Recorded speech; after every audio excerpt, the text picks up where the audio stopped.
Saan man galing ang ihip ng hangin, babuing man ako ng buhangin. Ang ngiting ito'y may munting pag-amin. Maliwanag pa sa araw, ang liwanag ko'y ikaw. Ang mabihag ng iyong mga bisig, tanging kaligayahan ko tili. Handang mag-alay sa ngalan ng pag-ibig. Wala nang mas malinaw, ang liwanag ko'y ikaw. Ikaw ang ilaw saan ka man dalhin, hindi na tayo matatakot sa dilim. Dahil iba ang dala ng pag-ibig mo. Liwanag sa buong mundo.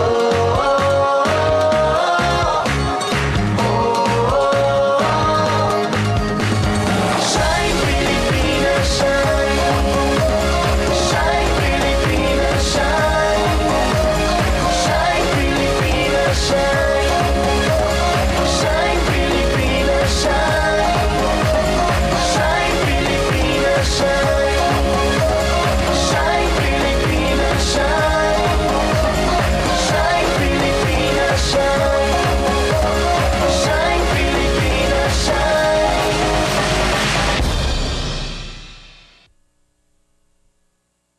Itinataguyod ang malasakit sa isa't isa. ABS-CBN News and Current Affairs.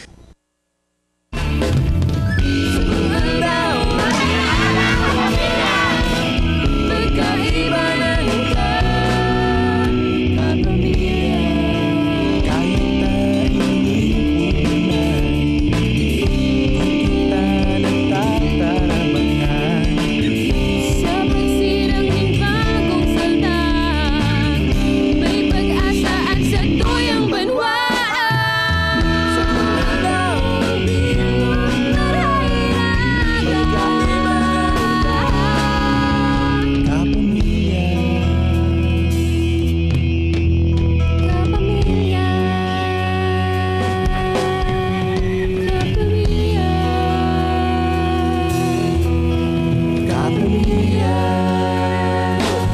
Kapamilya, Webes na Mayo 14 taon 2015, pang-apat na aldaw na pong pag-iribanan digdi sa San Pascual, Burias Island, Masbate para sa ikaduwang Isla Rancho Festival. Kan banwaan na inina na ang patron ninda si San Pascual Bailon. Nakaantabin na kamo sa radyo St. John, Unindo sa pagkaaga, maray na aga. Ate Mahal, sa imong kaibanan na si Ate L.A. Crew. Good morning! Good morning, Jonathan. Good morning, mga kapamilya. I-welcome ta muna dito sa studio. Mag-TV na host L.A. Crew. Hello! Welcome! Yay! Mga kaibanan ta si L.A. Sana ba ko lang doang aldaw? Talaga nire-request ko, sana makaiba na minay ka digdi. Sa loob ng 45 minutos, hatod mi sa Indo ang mga baretang lokal, asin impormasyon na dapat nitong maaraman, ngunyan pa sana inian. Maray na aga, kapamilya! Mga kapamilya LA, pig-anunsyo nga ni ka National Grid Corporation of the Philippines na puon po alas 8 ning aga, ngunyan aldaw. Sagkod alas 6 at siya nabanggi, mawawaran min supply ning kuryente ang bilog na Camarines Sur asin Albay. Huli sa nakatalaan na maintenance work sa Naga Substation. Asin sa Biyernes, Mayo 15, pirang mga lugar naman sa mga banwaan, kanlibmanan asin si Pokot, at makaka-eksperyensya nin brownout. Mapuon ini alas 9 nin aga, sagkod alas 4:30 nin hapon, sigon sa Casureco 1. Dugang na anunsyo, hali naman sa National Statistics Office o Philippine Statistics Authority, digdiyo po yan sa Camarines Sur, na mayo pong transaksyon ang nasambit na opisina, huli naman sa power interruption. Yan tras tanto, kasuod mapiglag na sa mga estratehikong mga lugar sa Pili Camarines Sur, asin pagtarait pagbanwaan ang mga road signs na magiya sa mga motorista asin riding public, puon kaya ngunya na aldaw. Isa sarado na ang San Jose Pili Bridge. Sulamenteng sa rutang San Fernando Bypass Road, pwedeng mag-agi ang darakulang bihikulo, siring kan mga truck asin bus. Kung hali ni Manila, pwedeng magluwas sa Nabua o kaya sa Pili. Tuloy naman ang pigre-rekomendang agihan kan mga light vehicles. Saro na digdi ang rutang Milaor, Mataurok, Minalabak, asin pili. Lauman sa nakan mga motorista ang gubot na trapiko huli sa nagpapadagos na road reblocking naman sa mga tinampo digdi. Asigurasyon kan foreman sa patrabaho pigdadali-dali na ninda ang konstruksyon kan tulay na nasa ngunya nasa 90% na ang proyekto. Target matapos antes magburukasan ng klase ngunya na Hunyo.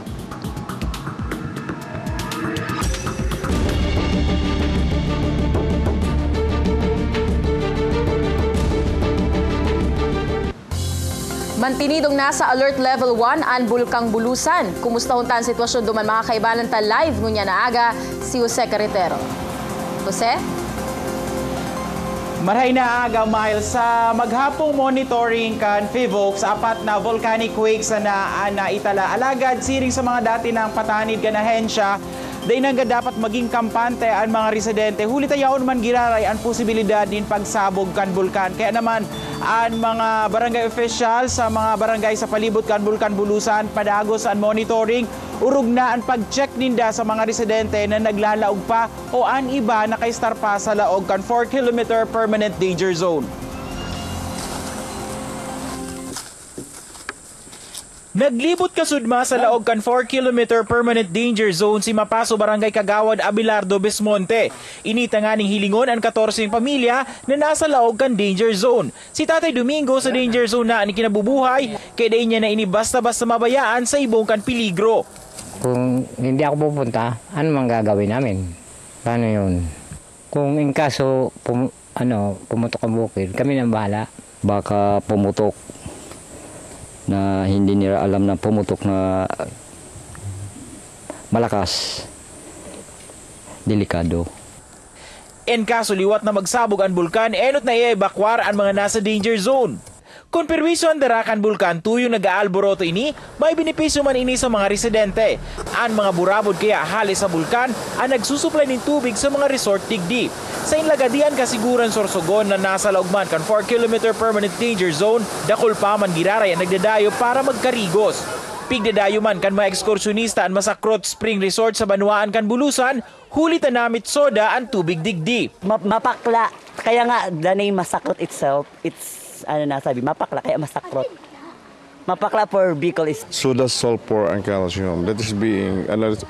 This is already analyzed by the Bureau of Science long before. Sa Irosin, Sorsogon, patukman ang mga hot spring resorts. Ang resort na ini may cold as in hot spring. May sadit na pulman sa ampang mismo kan mga kwarto. Pigdadayo man ang sarupang resort na ini hulit na sulfuri kasi mainit ang tubig na nakakabulong subuot sa may mga helang sa kublit. naku, napakaganda. Kasi may hot spring kasi. Pagtindog ta Miles Digde, medyo nagbulos may kakusugan na uran, alagad papurupunduman sa naini. Kaya ngunyan data mahiling sa likudan ko ang background kan Bulusan volcano. Daing ibang pangadyo Miles, siring sa mga dati nilang kahagadan, ang mga residente digdi, pati na ang mga turista na magpundo na sa pag-alboroto ang Bulkan Bulusan. Miles? Jose, hapot ko lang pirang pamilya itong nasa laog kang 4-kilometer danger zone na apektado o sabihin apektado sa indang kabuhayan. Anong asistensya ang pigtataw sa indakan gobyerno lokal o gobyerno probinsyal? Sa ngunyan, Maya, sa binisita na kasuod 14 pamilya ini na nasa laog ka danger zone sa barangay Mapaso sa Irosin, Sorsogon. Padagos ang buhay, Miles, kung kaya day pa man na asistensya pigtatao an Irosin, gobyerno lokal kan Irosin, ninhulita padagos magiraris nila sa pag-uma, padagos ang buhay. Kung kaya, ang mga barangay officials duman, maigutas na sindang pigmo-monitor, tanganing en kaso, magkaigwagiraray nin pagputok ang bulkan, sindatulo sa mga ipaprioridad na i-evacuar o mahali duman sa sindang mga lugar. Hulit na delikado nga ininita na sa laog sindakan, 4-kilometer permanent danger zone, Miles. Salamat sa imong update, Jose Carretero, live dyan sa Sorsogon.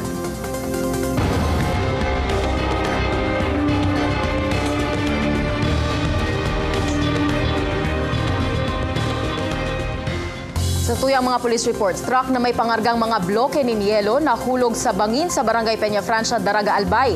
Maswerteng menor na lugad sa nasa hawakan sinapo kan tulong sakay kan truck na ini matapos na mahulog sa 15 pie na ampa sa gilid ni National Highway sa Barangay Peña Francia. Mag-alas 7 ning kasubangin nangyari ini. Binisto ang driver kan truck na si Eugenio Barcenas asin duang menor de edad na pahinante. Naidalagan man tulos ang mga ini sa BRTTH. Rapa kaninutan na porsyon kay niya sinan pangargang mga bloke ni Nielo. May hiling na nakawarakman. Sigun sa pag-iriba kan mga ini hali sa Barangay Mayon sa Daraga, dadarahon ang mga yelo sa banwaan ng Bakakay asin gagamito na pangyelo nin mga sira. Ankudal kan residensya ni Gregorio Marceliana wasak matapos na araruhon kan truck. Makusog na tanog an sa indang nadangog antes makulog ang truck. Sa isinagibong investigasyon kan Daraga PNP, mechanical failure o nawara ning preno ang rason kung nawara na ning kontrol ang truck. Sa paggibo o si gibo man na alcohol test, nagnegatibo ang driver kan truck. Pinukaw ang tuninong ng crossing sa porsyon kan Barangay San Juan, Camaligan, Camarines Sur, kan bunggoon nin motorsiklo ang poste nin ilaw digdi mag-aalas 11 kasubanggi. Kritikal ang kondisyon kan driver na si Raven Cambaling, 16 anyos. Mantang irido ang duwang suno kaini na sinda Jeric Delminguez, 22 anyos, sa St. Anthony Civison, 21 anyos. Haling barangay Marupit ang tulo na subuot may darang mga bote paning arak. Sa investigasyon, kaskas ang dalagan kan motorsiklo na posibleng sinublian sana kan mga menor de edad o kan menor de edad na driver. Primero sigun sa mga residente ang siring na aksidente sa lugar. Sa iba pang istorya, Ate Miles, 30 jóvenes na nagtatrabaho sa tubuhan na tauan ng oportunidad as in training sa paggugupit as in iba pang trabaho. Mga magurang ninda nagsairarom naman sa livelihood training. Detalye sa istorya ni Kate De Lovieres. Hali sa tios na pamilya si Michelle Sanchez, kaya man sa edad na 16, kinaipuhan na niyang magbanat nin buto, makatabang sana sa iyang mga magurang. Kato pong pag-ano ko po sa tubuan po, nagawan po kaya kami. Daman po anong maray na trabaho sa magurang ni. Nakapagtapos si Michelle nin sekundarya, alagad mayo pa daang kasiguruhan kung maidadagos niya ang pag-enroll sa kursong IT sa kolehiyo niya nakralasehan. IT po. Kaya man kanalukon siya nin pa-training, dahil si Michelle nagduwa-duwa. Saro siya sa 30 jóvenes na napili nin sarong non-government organization para isairarom sa livelihood program. Focus kami dun sa mga bata sa sugarcane areas, yung mga child laborers. So, sila ang clientele group namin. So, tinutulungan namin sila. We give livelihood and educational assistance. Hali ang mga joven na ini sa pili asin o kampo na mayormenteng hanap buhay ang pagtutubo. Ang iba naman sa inda, out of school youth. May mukhang oblong. Ito ang isa sa perfect face na kahit ano ang i-makeup ay po pwede. Sa laog din sarong bulan, tinukduan sindang maggupit, manicure, pedicure, mag-ayos buhok asin mag-makeup. Makakatabang na ini, sabi ni Michelle, para makapaghanap siya ng disenteng trabaho. Para po pag kung di na po kung maka-ng college, ma-apply po ng trabaho. Apwera sa mga jóvenes na ini, nagsagibo man ng livelihood trainings ang grupo sa mga magurang. Kate De Lovieres, ABS-CBN News. Sa mga naghahanap ng sale aba, this might be your chance hulitang magkakaigwa ng 3-day sale ang SM Store as in SM Mall. Makakaiba ng tumunang yan na aga si Ms. Diane Agripa, Branch Marketing Officer kan SM Store, SM City Naga. Marhay na aga po, ma'am. Good morning, Ms. LA. Good morning po sa gabos na nagdadala ng maray na aga ka pamilya. Yan, ma'am. Inutunta po ini. Syertong iniman ang buot maaraman kang sa tuya mga kapamilyang nagdadalan. Up to pirang percent po ang sale na items. As in, ano po ang mga included na items sa sale?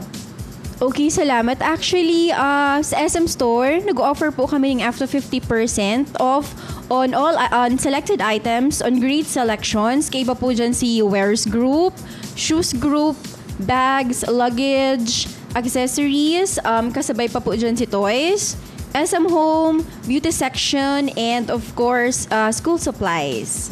Yan, ma'am. Ano pong other promos na napapalaog sa sale? Okay, actually kadakol po kaming promos na ino-offer sa satong mga customers. First, on May 15, tomorrow, Friday, go po kaming 2-hour SMAC special wherein ang satuyang SM Advantage, SM Prestige, BDO Rewards, Mom Card, and Primo Card holders can get additional 10% discount on all items. Ibig sabihin po, both regular and markdown items magkakaigwasinda ng additional 10% discount tomorrow po from 10 a.m. till 12 noon. Ayan, so on Friday. And of course, Saturday and Sunday, go po kaming ino-offer. Of course, itong mga SM Advantage, Prestige, BDO Rewards, and Primo Card holders. On a minimum po of 3,000 single receipt purchase, pwede po sindang maka-avail kan sa mga multipurpose table for only 1,899. So discounted na siya kasi ang regular price niya is at 3,798. Ayan. And of course, aside from that, iba pa kaming math to go, wherein pag nakapa-purchase sinda, minimum of 2,000, of course, Saturday and Sunday man, they can purchase po the mat at 699.75. So 40% discount ang ino-offer niyan. So ayan. And of course, before I forget po, BDO, may BDO rebate kami for credit and debit card holders. And of course, last but not the least, ang samang raffle po sa Globe, may papanaw kami na 30,000 worth of Globe prepaid load for 1 year for 7 lucky winners. So, ayan po. So, kadakol na yung offer na ang SM Store Naga. Ngunyan na 3-day sale. Ngunyan pong maabot na May 15, 16, and 17. Sige, ma'am. Last na imbitaran ta po ang sa mga kapamilya sa 3-day sale kan SM City Naga. Again, iniimbitahan ko po ang gabos na mga taga Albay. Of course, I think nakakaabot kita sa Quezon. So, iniimbitahan ko po kamo gabos na mag-shopping, magbisita, mag-shopping sa SM Store Naga tomorrow. Starting tomorrow, May 15 hanggang Sunday. So, ayan, nabanggit ko pong kanina, kadakol may pong i-offer 50% discount on great selections. And of course, so mga promotions may po nabanggit. So, yan, aprovecharen ta po ang sa mga i-offer ngunyan na 3-day sale. Yes, ma'am. Ako din, aprovecharen ko yan. Tataman-tama mabakal ako ng pangregalo sa kuyang inaanak. Yan, ganyan na Sunday. Ayan, nakaibanan ta si Ma'am Dayan Agripa, Branch Marketing Officer kan SM Store, SM City Naga. Salamat, ma'am. Salamat, Miss LA. Thank you.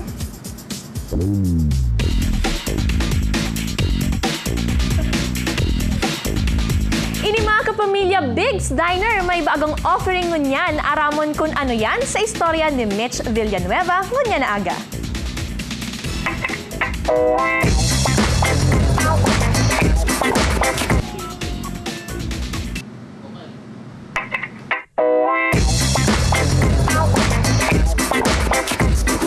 Crispy outside, juicy inside, 100% saucy as in flavorful. Ini ang newest product kan Big's Diner na Big's Hot Leg. Big's original recipe chicken ini napig-brush in herbs as in spices.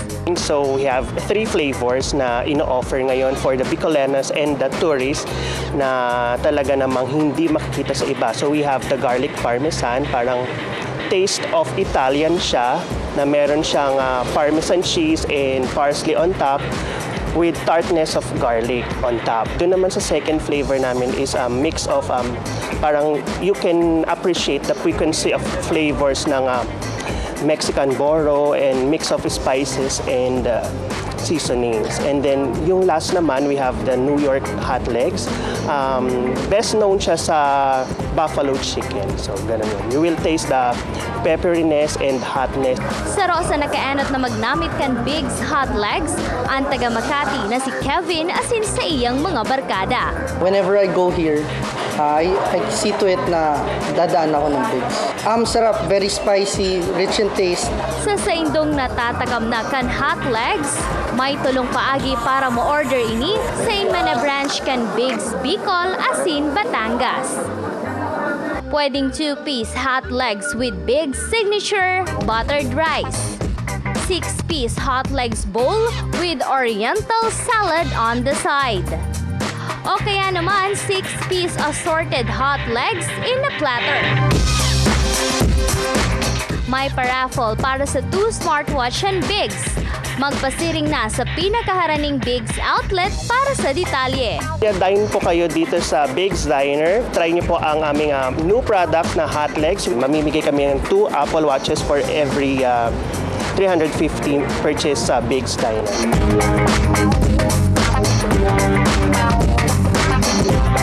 Mitch Villanueva, ABS-CBN News. Mga kapamilya, kung may bagong aabanganan sa tuyang mga nagenyong kapamilya tsaka yung mga taga-mainland Bicol, digdi sa San Pascual, igwaman na dapat abangan na bago. Interesado po ang Bureau of Fisheries and Aquatic Resources Bicol na ipadagos asin pagpatalubo pa kanya inaapod na tilapia na daipo nagaasa sa mga feeds asin mga fish recipes, pig harassment ninda. O yan storya. Saro sa binabasol kan mga eksperto sa salud kung tano madaling magkahelangan publiko, iwan estilo kan pamumuhay o lifestyle. Iniman ang paniwala ni BIFAR Assistant Regional Director Marjorie Grutas. Sabi niya, dahil bastante na nagkakakan kita nin sira. Kaipuhan, aramo ta subot kung anong klase ang bahog kan mga ini. Sa mga sira na pinapadakula sa fish pond o fish cages, disbentahi subot sa salud nin tao ang sobrang feeds kan mga ini. Kaya organic aquaculture ngunyan ang pigbubusol kan BIFAR Bicol. Tinuyo kan BIFAR ang barangay Busing kan San Pascual. Inadalan ang pigsasabing organikong lakdang sa pagpadakol nin tilapia sa Danau. Sa may Busing na Danau, pigistakan po kang BIFAR in 2012 kay tilapia. And ang findings po ninda na nag-grow man siya, dawa day pigpapakakan. So, ang tilapia po digdi sa Danau, nagta-tribe duman sa nahuhulog na mga burak kang inaapod nindang plant na bukad. And pigsusupplement man ninda, pigtutok-tok ninda ang fresh leaves, young leaves kang talisay, pino lang, and yun pigtataon ninda ang kangkong. So, purely vegetarian ang tilapia digdi. Sabi ni Grutas, ang San Pascual ang pinakaenot sa siring na lakdang. Gamit ang organikong tilapia. Sarong cooking demo ang ginibukan BIFAR para tukduan ang San Pascualeños na maragdagan ang kita. Ano ni tilapia lamayo ini? Ang mga ingredients ta, sugar, vinegar, bawang, tapos paminta. Opo, tapos yung isa po, ano po yun? Ano yan? Tilapia tocino. Ang kinaibahan dyan, ito, ang tocino, ano siya, ang kinagta dyan, pineapple juice. Pero ang ingredients parehas. Nanauman ininin brochure, laman ang iba pang fish recipe. Arugan fish tocino, siomay, fish embutido with seaweeds, lumpia, baloko supreme, as in fish donut. Sa mga buot pang makanood, pwedeng i-contact ang mga personahe kan BIFAR na makakatabang sa Indo o magpasiring sa BIFAR Regional Office sa Barangay Fabrica, Bula, Camarines Sur.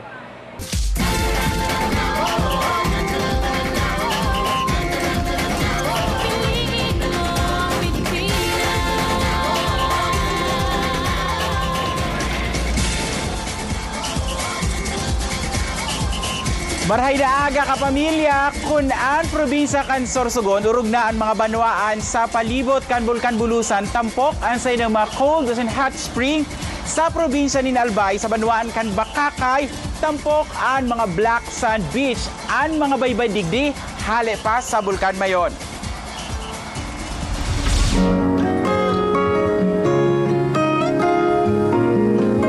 Bato sana ang mga mapuputing baybayon sa Bakakay Albay na pigbabalik-balikan ngunyan kan turista ang pwedeng mapasiran sa mga naghahabol pa ng summer adventure. Ang Bakakay kaya bestado man sa Black Sand Beach. Saro sa mga pigbabalik-balikan kan mga turista ang Panarayon Beach uli sa halabang stretch ng Black Sand. Malinig ang tubig asin hibabaw ang dagat tigdi kaya safe ng kad sa mga ekskursyonista. Apwero sa pagbabad sa tubig dagat, paborito man ang itom na baybayon, huli sa benepisyo kay ni sa salud. Hale sa Bulkan Mayon ang baybay digdi, kay nakakabulong subuot sa arthritis asin sa may mga rayuma. Actually, yun na nga, meron dating sinasabi yung mga matatanda na therapeutic daw po yung Black Sand Beaches namin. Kaya nga, parang dinadayo din talaga kami. Tunawi man ng init ng panahon. Daing entrance fee sa Panarayon. Ang mga cottages nasa 300 pesos na. May mga salbabida man na pigbaparkila sa kantidad 25, sundo 50 pesos.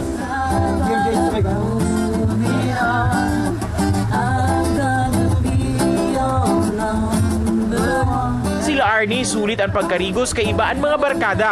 Okay na okay kasi malinis yung dagat and yung price niya is okay din. Tapos malapit lang sa amin. And the water is really cold and the children are actually liking it. Ang pwera sa Panarayon, may mga nakahilera pang mga resort na patok man ngunya na tag-init. Ito nga yung sinasabi nila na ang Boracay daw ang summer capital ng province of Albay. Of course, we are very happy na pinopromote po namin ang mga beaches ng ito. Lalo na malapit na po. Summer na, di ba? Di pahure para maeksperiensya ang mga pasyara na ini sa Albay. Mantang nasa kainitan pa kan panahon, magayunanggan na magbabad sa mapreskong tubig, asin maglakaw-lakaw sa maitom na baybayon kan Bakakay. Jose Carretero, ABS-CBN News. Alas 7:01 na po nin pagkaagad digdi sa Burias Island, Masbate, kampanya kontra illegal na pagsisira inagi po sa sarong karera nin mga bangka. Asin, tangani nga maibusol pa na maiwasan na kan sa tuyang mga kapamilya digdi na mag-venture po duman sa mga bakong magayon na paagi nin pagsisira. Tiyempo pa sa bulan ni Mayo na pigdeklara po kan BIFAR na Fisher Folks Month. O yan storya.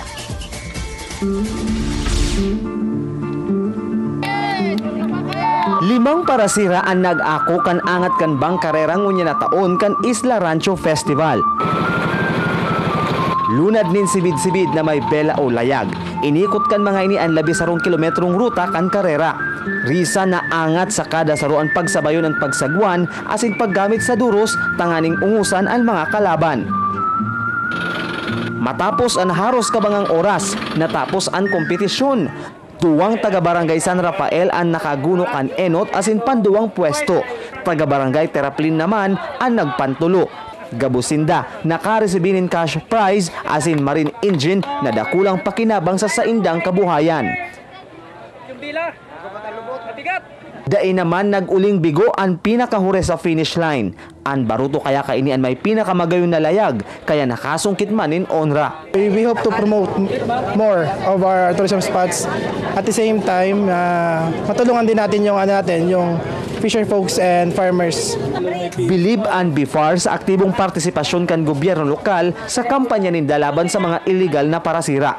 Sa laog subot nin halipot na panahon, nagbabaan insidente kaini sa San Pascual. Nag-interview ako dyan sa market, magaganda yung kanilang fish, highly commercially priced species. So siguro by that presentation sa market, unti-unti na talagang bumabalik yung dating masagana pangisdaan dito sa San Pascual dahil talagang medyo natigil na talaga yung illegal na fishing. Nakatabang pasubot digdi ang pagkakaigwan ng bastanteng lunadan ang BIFAR para regular ma-monitor ang kadagatan kan Bicol. Kapamilya sibot naman ang public safety company na nasa likod mingon yan papapractice kan sa indang fancy drill at yan na magiging parte po kan pupunan ngunya na aga na civic asin military parade. At yan nabanggi naman gigibuhon itong coronation night kan mutya ng San Pascual. Kung saan po ang sa tuyang area head na si Ma'am Abby Villafuerte saro sa mga magiging judge. Yan muna mga pinaka-ore digdi sa San Pascual, Masbate. Katakod pa man giraray kan sa indang kapiyastahan Isla Rancho Festival. Sangaran po kan sa indang patron na si San Pascual Bailon. Balik sa indo, Ate Miles, as in LA. Salamat Jonathan Magistrado, asin syempre salamat din Jose Carretero na kaibanan tango yan na pagkaaga. Eli, may pagbati ka? Yes, dahil first time ko digdi sa Maray na Aga Kapamilya. Greet ko lang sa kayong family, kay mama, tatay, sa kayong mga tugang, sa kayong pamangkin, AU, and kay Bimbol. And nagdadalan din yan si Corinne. Hello sa mga kamags na nagdadalan. Hello. Oo nga, sa mga kamags. Kung may boat po ka mong ipatampok digdi sa Mac, pwede mag-email sa jonathanmaistrado@gmail.com o kaya mag-post sa muyang Facebook page. Ellie? Yes? Ayan, and pwede man magpadala ng mensahe sa Mac text line. Prioridad ang magamit kan keyword na Mac space, pangalan, space, address, and detalye kan sa indong report. Ipadara yan mga numerong naka-flash sa indong TV screen. Para naman madalan kami anytime, anywhere, log on na sa www.iwantv.com.ph. Sa aga mga kaibanan sa si LA. Kaya dala ka mo ng Mac. Mapaaram na po kami. Sa aga naman iriba na kita sa log ng 45 minutos nin baritaan asin o istoryahan. Yes, tandaan ang taong may malasakit sa kapwa, positibo asin produktibo ang pagkaaga. Mahay na aga, kapamilya!